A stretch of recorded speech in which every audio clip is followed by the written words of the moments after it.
என் குலம் காக்கும் குல தெய்வமே, கோட்டைவாழ் ஐயனே, உன் பொற்பாதம் சரணம். ஓம் மகா கணபதையே நமக. வேலும் மயிலும் துணை. ஓம் ஸ்ரீ கேளக்கேர் சித்தர் நமோ நமக. அனைவருக்கும் காலை வணக்கம். இன்றைய பதிவு கேளக்கேர் சித்தர் வழிபாட்டால் எங்கள் வீட்டில் நிகழ்ந்த அதிசயங்களையும் ஆச்சரியங்களையும் உங்களோட பகிர்ந்துக்கிறதுக்காகத்தான் இந்த பதிவு. இந்த பதிவில் கேளக்கேர் சித்தர் இருப்பது உண்மை அப்படின்றதும், அவருக்கு நெய் தீபம் ஏற்றி தீபத்துக்கு அருகில் ஒரு சில்வர் டம்ளரில் தண்ணீர் வச்சு ஓம் ஸ்ரீ கேளக்கேர் சித்தர் நமோ நமகா என்று 108 முறை சொல்லும்போது கேளக்கேர் சித்தர் வெள்ளை வண்ணத்து பூச்சி வடிவிலையும் கருங்குளவி வடிவிலையும் நமக்கு காட்சி தருகிறார் அப்படின்றது 100% உண்மை அப்படின்றத நான் எப்படி உணர்ந்தேன் அப்படிங்கிறத தான் உங்களோட இந்த பதிவில் நான் பகிர்ந்துக்க போகிறேன். நான் முதல்ல இந்த கேளக்கேர் சித்தர் பற்றி ஃபேஸ்புக்கில் ஒரு ஜோதிடர், அவர் பெயர் திரு அசோகா அவர்கள் ஒரு பதிவு அந்த ஃபேஸ்புக்கில் ஒரு வீடியோ போட்டிருந்தாங்க. அந்த வீடியோவில் இந்த சித்தர் தன் கனவில் வெள்ளை ரூபத்தில் தோன்றி, நான் உன் பிரச்சனைகளை தீர்க்கிறேன், நீ எனக்கு கோவில் கட்டு அப்படின்னு சொன்னதாக அவர் அந்த பதிவில் போட்டிருந்தார். அப்போ அந்த கனவில் அவர் அந்த சித்தருடைய பெயர் கேட்கும்போது கேளக்கேர் அப்படின்னு அவர் சொன்னதாகவும், ஓம் ஸ்ரீ கேளக்கேர் சித்தர் நமோ நமகன்னு ஒரு 108 முறை சொல்லி ஒரு நெய் தீபம் ஏற்றி என்னை வழிபடுவோருக்கு நான் அவர்களுடைய அனைத்து பிரச்சனைகளையும் தீர்த்து நலமாக வாழ வைப்பேன் அப்படின்னு சொல்லி உறுதி அளித்ததாக அவர் அந்த போஸ்ட்டில் போட்டிருந்தார். இந்த பதிவை பார்த்துட்டு முதல்ல நான் அதை ரொம்ப பொருட்படுத்தலை. சும்மா காலையில் தூங்கி எழுந்திரிச்சதும் ஒரு 3 முறை சொல்லுவேன். ஒரு 5 முறையோ ஒரு 3 முறையோ சொல்லிவிட்டு என்னுடைய அன்றாட வேலைகளை நான் பார்க்க ஆரம்பிச்சிடுவேன். அதுக்கப்புறம் ஒரு 7 வாரம் கழித்து நானும் என்னோடய அம்மாவும் யூடியூப்பில் சித்தர் வழிபாடு பற்றி பல வீடியோக்கள் நாங்கள் பார்த்துட்ருந்தோம். அதில் கலாட்டா மீடியா அப்படின்ற யூடியூப் சேனலில் ஒளியாக வந்த சித்தர், சுருட்டு வாசமே அறிகுறி, நினைத்ததை நடத்துவார் அப்படின்ற தலைப்பில் ஜோதிடர் அசோகாவுடைய இன்டர்வியூ நாங்கள் கேட்டோம். உடனே நான் அவரை அந்த இன்டர்வியூ, அவருடைய பேசின விதம், அவர் கொடுத்த தகவல்கள், அதை எல்லாமே நான் பார்த்துட்டு சரி நம்மளும் அதை செய்யலாம் அப்படின்ற ஒரு டெசிஷன் நான் எடுத்தேன். நானும் அம்மாவும் இந்த வீடியோவை கலாட்டா மீடியாவில் அந்த இன்டர்வியூ வீடியோவை நாங்கள் பார்த்த டேட் அன்னைக்கு என்னன்னு பார்த்தீங்கன்னா செப்டம்பர் 12 பார்க்குறோம். 13 இந்த வழிபாட்டை நம்ம செய்யலாம், நான் செய்ய போகிறேன்னா அப்படின்னு சொல்லி அம்மாட்ட சொல்லிகிட்டு இருந்தேன். அம்மா சரிம்மா செய்ய, நல்ல விஷயம் அப்படின்னு சொல்லிட்டு இருந்தாங்க. ஸோ நான் அன்றைக்கி நைட்டே சரி நம்ம விளக்கெல்லாம் தேய்ச்சி ரெடி பண்ணி வச்சிடலாம், ஏன்னா காலையில் ஏற்றுறதுக்கு நமக்கு நல்ல கரெக்டாக இருக்கும் அப்படின்னு முடிவு பண்ணி வச்சாச்சு. அன்றைக்கி நைட்டு திடீர்னு பார்த்தீங்கன்னா கரண்ட்டு போயிடுச்சு. கரண்ட்டு போனோடனே ரொம்ப நேரம் ஆகி சரி வரும்னு வெயிட் பண்ணிகிட்டே இருந்தோம். ரொம்ப நேரம் ஆகி 12:30 மணி ஆகிடுச்சு, கரண்ட்டு வரவே இல்லை. சரி அப்போ ஓகே, காலையிலேயே நம்ம எப்பவும் போல் நம்ம தேய்ச்சி பண்ணிக்கலாம் அப்படின்னு சொல்லிட்டு தூங்க போயாச்சு. தூங்க போனால் நைட்டு ஃபுல்லாகவுமே எனக்கு சரியாக தூக்கமே வரல. ஏன் எதனால் தூக்கம் வரல அப்படின்னும் எனக்கு ஒன்றுமே புரியல. ஏன்னா சட்டுன்னு முழிச்சுக்கிட்டே இருக்கேன். ஒரு 1/2 அன் ஹவருக்கு ஒரு தடவை சட்டுன்னு முழிப்பு வந்துக்கிட்டே இருக்குது. யாரோ என்னை எழுப்பிவிட்ட மாதிரியான ஒரு உணர்வு எனக்கு இருந்துக்கிட்டே இருக்குது. நிமிர்ந்து தலையை அப்படியே திருப்பி பார்த்துக்கிட்டே இருக்கேன். என்னடா யாரோ அந்த ரூமுக்குள்ளே ஏதோ இருக்கிற மாதிரியான ஒரு ஃபீலே இருந்துக்கிட்டே இருக்குது எனக்கு.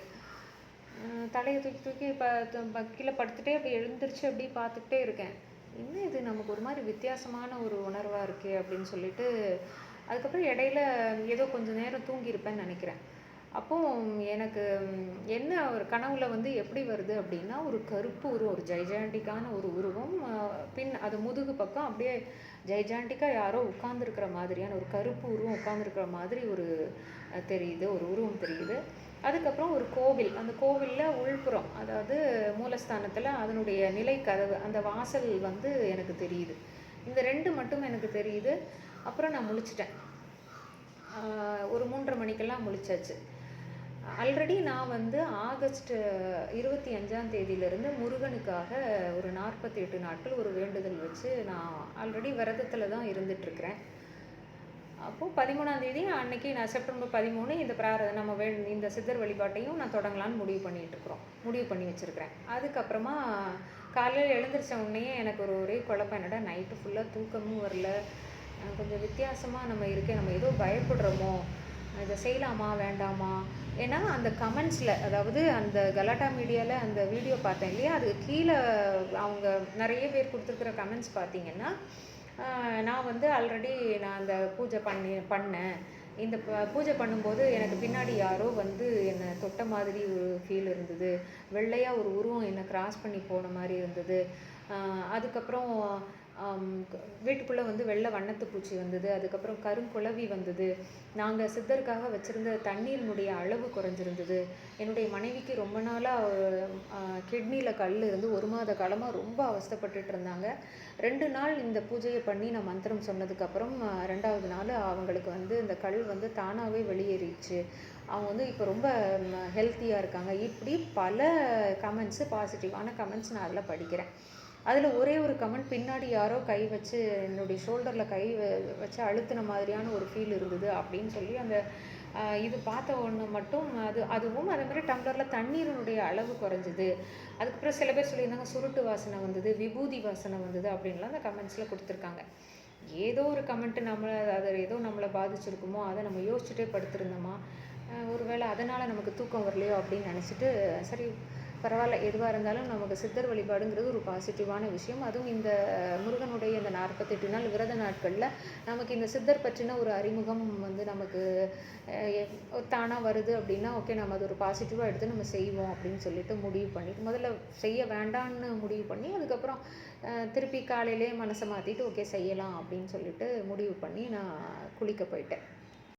12ஆம் தேதி நைட்டே வந்து ஒரு வேண்டுதல் மனசில் நினச்சிருந்தேன். இந்த வேண்டுதல் தான், நம்ம ஒரு சின்ன வேண்டுதலாக நம்ம வைப்போம். ஆல்ரெடி அந்த கலாட்டா மீடியாவில் அசோக் அவர்கள் சொல்லியிருந்தாங்க, ஒரு சின்ன வேண்டுதலாக கூட நீங்கள் வந்து ஃபஸ்ட்டு நீங்கள் வந்து உங்களுக்கு ஒரு நம்பிக்கை வரணும்னா நீங்கள் அந்த மாதிரி ஒரு சின்ன சட்டுன்னு நடக்கிற மாதிரி ஒரு சின்ன வேண்டுதலாக நீங்கள் வைங்க அப்படின்னு சொல்லி அவர் சொல்லியிருந்தார். அதே மாதிரி நானும் நார்மலாக சரி, அது வந்து அப்போது என்னுடைய பெஸ்ட் ஃப்ரெண்ட் வந்து அவங்களுக்கும் எனக்கு ஒரு சின்ன மிஸ் அண்டர்ஸ்டாண்டிங் இருக்குது. என்னோட ஒரு பெரிய வெல்விஷர்னு சொல்லலாம் அவங்க. அவங்க ஃபேமிலி வந்து எங்களுக்கு ரொம்ப ஒரு நல்ல ஒரு நட்புணர்வு உள்ள ஒரு ஃபேமிலி. அவங்க வந்து ஒரு வார காலமாக எங்களுக்குள்ள ஒரு அந்த மிஸ் அண்டர்ஸ்டாண்டிங் இருந்தனால சரி அது சரியாகணும் அப்படின்னு சொல்லிட்டு நினச்சிட்டு இருந்தேன். அந்த பிரார்த்தனையை தான் நினச்சிட்டு நான் வந்து குளிச்சுட்டு வெளியில் வரேன். சும்மா நார்மலாக எடுத்து மொபைல் எடுத்து பார்க்குறேன். அவங்கக்கிட்ட இருந்து குட் மார்னிங் அப்படின்னு சொல்லிட்டு மெசேஜ் வந்தது. ஏன்னா ஒரு வார காலமாக சரியாக பேசலை. அவங்ககிட்ட இருந்து வந்தோடனே எனக்கு ரொம்ப சந்தோஷம். என்னடா நம்ம இப்போ தான் நினச்சோம், உடனே அது வந்து அவங்ககிட்ட இருந்து மெசேஜ். ஏன்னா ஒரு வார காலமாக பேசலை இல்லையா. ஸோ அன்னைக்கு அன்னைக்கு அந்த வழிபாடு தொடங்குறதுக்கு முன்னாடி இது நடந்துருச்சு அப்படிங்கும்போது எனக்கு ரொம்ப சந்தோஷமாக இருந்துச்சு.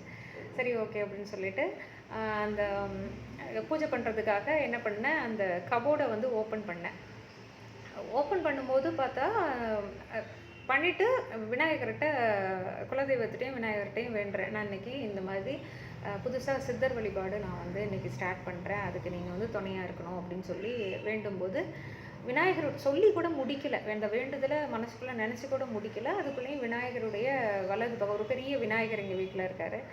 அவருடைய வலது ஷோல்டர்லேருந்து அந்த பூ, சாமந்தி பூ, முந்தின நாள் வச்ச பூ இருந்தது, அது வந்து கீழே விழுந்தது. ஓகே, முதல்லையே ஒரு பாசிட்டிவான ஒரு விஷயம் நடந்தவுடனே ரொம்ப சந்தோஷமாக இருந்தது. சரி அப்போ நம்ம சந்தோஷமாக செஞ்சிடலாம் அப்படின்னு சொல்லிட்டு காலையிலேயே குலதெய்வம் கோட்டை வாழையனுக்கு விளக்கு ஏற்றிட்டு முருகனுக்கு ஏற்றினேன்.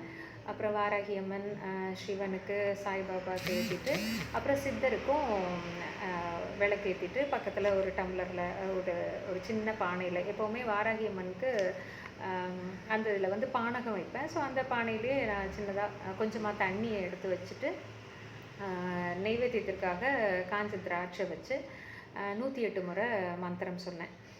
சொல்லி முடித்தேன். அது சொல்கிறதுக்கு முன்னாடி மனசுக்குள்ளே எனக்கு ஒரு அச்சம். ஏன்னா நைட்டு ஃபுல்லாக தூங்கலை. ஒரு சின்ன ஏதோ எலிக்கூட்ட மாதிரி ஒரு பயம் இருந்ததுனால என்னை வந்து எதுவும் பயமுறுத்திடாதீங்க அப்படின்னு சொல்லி வேண்டிக்கிட்டே வந்து அந்த மந்திரத்தை சொல்லி முடித்தேன். அப்படி சொல்லிவிடுமா, மந்திரம் ஸ்டார்ட் பண்ணும்போதே பார்த்தீங்கன்னா அந்த குயில் சத்தம் குயில் அப்புறம் வந்து அணில் அணில் வந்து நான் சொல்லி முடிக்க ஓம் ஸ்ரீ கேளக்கீர் சித்தர் நமோ நமக அப்படின்னு சொல்லி முடிக்க அந்த குயில் சத்தமும் அந்த அணில் சத்தமும் தொடர்ந்து ஒலிச்சிக்கிட்டே இருந்தது. ஏன்னா வித்தியாசமாக கேட்டுட்டே நான் கண்ணை மூடி வந்து உட்காந்து சொல்லிக்கிட்டு இருக்கிறேன். பால்கனி கதவு திறந்து தான் இருக்குது. ஒரு பயங்கரமாக ஒரே கண்டினியூவஸாக ஒரே சத்தம். அதுக்கப்புறமா சொல்லி முடிச்சுட்டு கண்ணு திறந்து பார்க்க மேலே டியூப்லைட் மேலே குளவி ஒன்று வந்து அந்த டியூப்லைட்டுக்கு மேலே வந்து நின்றுட்டு இருந்தது. பார்த்தோன்னே எனக்கு ரொம்ப ஆச்சரியமாக இருந்தது. அப்போ உண்மைதான் அவர் சொன்னது அப்படின்னு சொல்லிட்டு குலதெய்வத்துக்கும் முருகனுக்கு விநாயகருக்கெலாம் நான் அப்படின்னு நன்றி சொல்கிறேன். சித்தருக்கும் நன்றி சொல்கிறேன். குலதெய்வத்துக்கிட்ட இருந்து அகெயின் விநாயகர்கிட்ட இருந்தும் பூ விழுது, குலதெய்வத்திட்ட இருந்து பூஜைலாம் பண்ணி முடித்தோடனே பூ விழுந்தது. எனக்கு ரொம்ப ரொம்ப சந்தோஷமாயிடுச்சு. சரி, நம்ம வந்து அடுத்த கோரிக்கையை வந்து அதாவது அன்னைக்கு நான் 2வது கோரிக்கையுமே நான் வச்சுட்டேன். ஃபஸ்ட்டு கோரிக்கை வந்து நடந்து முடிஞ்சதுனால 101 ரூபாய் அந்த கோவில் கட்டுறதுக்காகவும் அதை எடுத்து வச்சுட்டே நான் வந்து அந்த பூஜையை முடிச்சுட்டு 2வதாக ஒரு கோரிக்கையும் வச்சேன். அன்னைக்கே நான் ஸ்டார்ட் பண்ணிட்டேன். அந்த 13ஆம் தேதியே நான் வந்து 2வது இது நான் வச்சது ஸ்டார்ட் பண்ணியாச்சு. ரொம்ப சந்தோஷமாக இருந்தது. அன்றைக்கி நாள் வந்து ரொம்ப சந்தோஷமாக இருந்தது. அதுக்கப்புறம் பார்த்திங்கன்னா மத்தியானம் வந்து ஆனால் நான் யோசிச்சுட்டே இருந்தேன், வெள்ளை வண்ணத்து பூச்சியாக வருவோன்னு சொன்னாங்களே அப்படின்னு சொல்லிட்டு கிச்சனில் வந்து மத்தியானம் சமையல் பண்ணிகிட்ருக்கேன். ஒரு 12:30 1 மணி இருக்கும். அப்போது பண்ணிகிட்டு இருக்கும்போது அதை யோசனை பண்ணிவிட்டு அந்த நான் மந்திரத்தை சொல்லிக்கிட்டே நான் பண்ணிகிட்ருக்கேன். திடீர்னு வெளியில் ஜன்னலுக்கு வெளியில் அந்த ஸ்கூல் எதிர்க்க ஸ்கூலுக்குள்ளே அந்த மரத்தில் இருந்து அந்த எங்களுடைய வீட்டு பக்கம் ஒரு மரம் இருக்குது. அங்கே இருந்து ஒரு வெள்ளை வண்ணத்து பூச்சி அப்படியே பறந்து வந்து ஒரு 3 தடவை வட்டமாக அது சுற்றிட்டு அப்புறம் அம்மாவை நான் அப்படியே பார்த்துட்டே இருந்தேன். அம்மாவை கூப்பிட்றேன், அம்மா வாங்க வாங்க அம்மா, இங்கே வெள்ளை வண்ணத்து பூச்சி தெரியுது அப்படின்னு. அம்மா வேகமாக வந்தாங்க. அதுக்குள்ளேயே காணோம்.